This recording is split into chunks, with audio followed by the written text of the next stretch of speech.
বাংলাদেশের সবচেয়ে বড় শক্তিশালী তরোয়ার হচ্ছে মুসলমানদের ইমানি শক্তি, এবং প্রত্যেকটা মাদ্রাসা হচ্ছে এক একটা ক্যাম্প, যে ক্যাম্পে তোমরা কোনো রকমই করলে ক্যাম্প থেকে বারুদ যাবে। বাংলাদেশের মানুষের জন্য ওই দেশের রেস্টুরেন্ট, ওই দেশের আবাসিক হোটেল, ওই দেশের হাসপাতালগুলো, ডাক্তারগুলো বাইসে আছে। তোমাদের কপালে ভিক্ষা জুটবে, ভিক্ষা করবা কয়দিন পর। গুজরাটের কসাই উনি আমাদের সাম্প্রদায়িক সম্প্রীতি শিক্ষা দিচ্ছেন। ভারতে বসে আমরা আপনাদের কাছে একটা জিনিস জানতে চাই, যে 626 জন ক্যান্টনমেন্টে বন্দী ছিল তাদেরকে কিভাবে ভারতে পালিয়ে যেতে সহায়তা করা হয়েছে এবং তাদের পিছনে কারা রয়েছে। আপনারা নিজেরাই দেখেন, আমরা এই বিষয়গুলো জানি।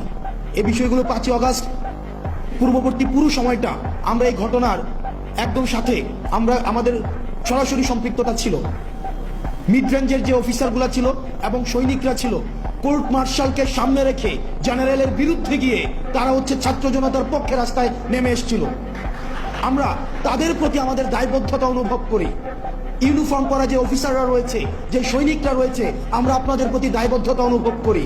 আপনাদের দায়বদ্ধতার জায়গা থেকে আপনারা নিশ্চিত করবেন যে এই 626 জন যারা এই ফেসিবাদের এনাবলার ছিল, কোলাবোরেটর ছিল, এই ফেসিবাদের যারা পৃষ্ঠপোষকতা দিয়েছে, যারা এই ফেসিবাদকে ডালপালা আকারে মহিরূপে গড়ে উঠতে সহায়তা করেছে, তাদেরকে কারা সীমান্ত পাড়ি দিয়ে আজকে ভারতে একটা সেফ এক্সিট করে দিয়েছিল, আপনারা সেই বিষয়টিকে নিশ্চিত করবেন।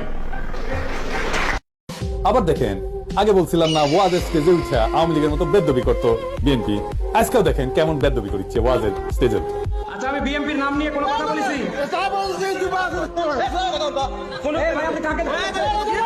আমি কি বিএনপির নাম নিয়ে কথা বলেছি? আপনি কথা বলেন, বলেন কথা, বলেন কথা, বলেন আপনি কথা বলেন। আপনার সাহস তো কম না। এরপরে বেদ্যবি করতে আসলে ধোলাই দিবেন, একেবারে একটা জায়গায় ধোলাই খেলে না সারা বাংলাদেশে সাইজ হবে।